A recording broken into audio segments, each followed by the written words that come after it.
Gue jadi ingat kemana pas gue lagi nyantai bareng sama teman-teman gue di kantin pas jam terakhir sebelum pulang sekolah. Kebetulan di hari itu mapel terakhirnya itu PJOK. Dan juga guru PJOK gue ini selalu ngasih jam kos setiap 1 jam terakhir sebelum pulang sekolah. Makanya gue sama teman-teman gue daripada di kelas main ML yang ngebuat kepala pusing, jadinya kita mutusin buat nyantai di kantin. Awalnya gue sama teman-teman gue ini cuma nongkrong biasa aja, ngobrol-ngobrol, makan pop mie sama makan gorengan doang. Sampai-sampai kagak kerasa udah bel pulang aja. Jadi teman-teman gue satu persatu udah pada cabut duluan pulang ke rumah. Sampai kagak kerasa gue udah ditinggal sendirian doang. Gue bisa sendirian doang karena ortu gue bilang hari ini bakalan lama ngejemput gue gara-gara lagi banyak kerjaan di kantor mereka. Sampai-sampai mereka nyuruh gue buat pulang naik ojek. Tapi karena rumah gue itu jauh banget dari sekolah, otomatis entar biaya ojeknya itu bakalan gede banget. Ditambah lagi pas itu kupon diskon gue lagi pada habis semua. Daripada gue ngebakar duit gue cuma gara-gara kebelet pulang, mending gue nyimpen duit gue karena pikir gue lebih untung beli mie ayam. Singkat cerita gara-gara gue kelamaan di kantin, gue jadinya digusur sama bude kantinnya. Gara-gara mereka bilang kalau mereka pada pengen pulang. Jadi gara-gara itu mau nggak mau gue harus cabut dari kantin. Awalnya gue udah balik ke kelas gue.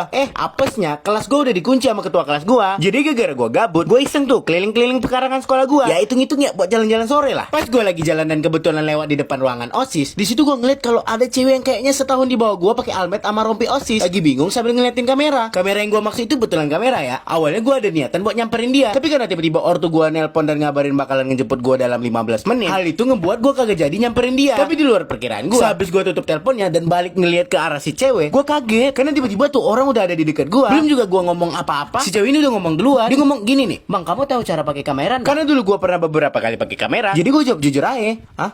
Bisa, emangnya kenapa? Selesai gue ngomong gitu, si cewek ini minta sama gue buat diajarin cara pakai kamera. Karena gue kagak mau ribet, gue jadi cuma nunjukin tombol-tombolnya doang. Sisanya dia belajar sendiri. Singkat cerita kisaran 10 menit kemudian, gue mutusin buat ninggalin si cewek. Mumpung dia masih asik sendiri sama kameranya. Karena waktu gue bakalan nyampe kurang dari 5 menitan lagi. Lanjut keesokan harinya pas jam istirahat kedua, selesai sama teman-teman gue sholat zuhur, kita langsung cus tuh ke kantin buat beli pop ice. Karena kebetulan pas itu hari lagi panas banget. Tapi pas gue sama teman-teman gue lagi jalan di lorong kantin, tiba-tiba ada cewek manggil kita dari belakang. Otomatis kita pada noleh tuh kan. Pas gue ngeliat muka si cewek, gue jadi inget kalau dia ini cewek yang gue tuh kasih tutor cara pakai kamera kemarin. Bingung dong gue kenapa dia manggil gue sama teman-teman gue lagi. Tapi sebelum gue nanyain, teman gue ini udah nanyain duluan. Buat kalian yang nyari jasa naikin rank yang aman dan terpercaya, kalian bisa langsung aja naikin rank ke Joki.Clerefont cuy. Mumpung lagi banyak promo cuy. Langsung cus klik ke akun yang gue tag. Hehe, lanjut. Teman gue ngomong gini, "Kenapa ya?" Terus dijawab kan sama si cewek, "Aku boleh minta waktu sama abang gak?" Terus dijawab sama teman gue, "Boleh." Sehabis teman gue ngomong gitu, si cewek malah ngomong, "Bukan kalian semua, aku cuma perlu sama abang yang ini." Dia ngomong gitu sambil ngeliat ke arah gue. Di situ karena gue kagak mau ngasih waktu gue sukarela ke si cewek, jadi gue tanyain alasan kenapa dia butuh gue. Terus dia bilangnya cuma interview. Pas gue hampir ngomong enggak ke si cewek, teman-teman gue ini malah nyuruh gue buat ngeladenin si cewek. Dan mereka malah ninggalin gue pas lagi interviewnya. Jadi dalam hati gue nyumpahin teman-teman gue. Tapi karena ini udah terjadi ya, Maya mau gimana lagi. By the way, si cewek ini ngasih pertanyaan mengenai kurangnya OSIS di mana. Tapi karena gue tahu kalau gue ngasih tahu kurangnya OSIS bakalan disuruh ngejelasin sama dia alasannya gimana. Jadi gue puji-puji aja tuh OSIS supaya kagak ribet coy. Singkat cerita pas interviewnya udah kelar, gak tahu kenapa si cewek ini malah minta IG gue. Pas gue tanya alasannya kenapa, dia yang ngejawab buat nambah relasi. Jujur sebenarnya gue ogah, tapi karena gue orangnya kagak enakan, jadi ujung-ujungnya tetap gue kasih. Singkat cerita setiap gue ngepost SG,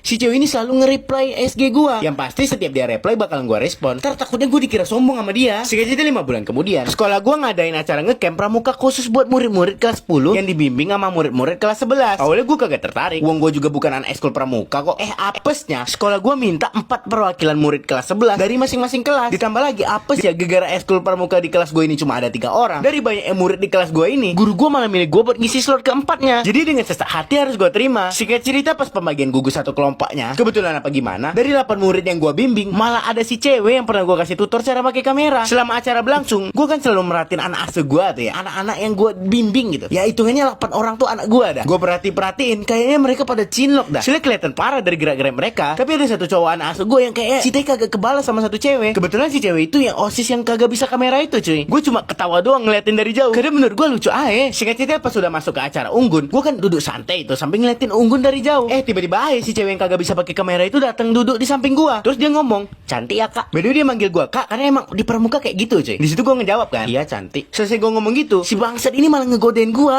Dia ngomong gini nih, "Cantik mana? Aku atau unggun?" Karena gue udah biasa sama pertanyaan bego kayak gini, jadi gue jawab gini, "Like dan follow buat lanjut part 2."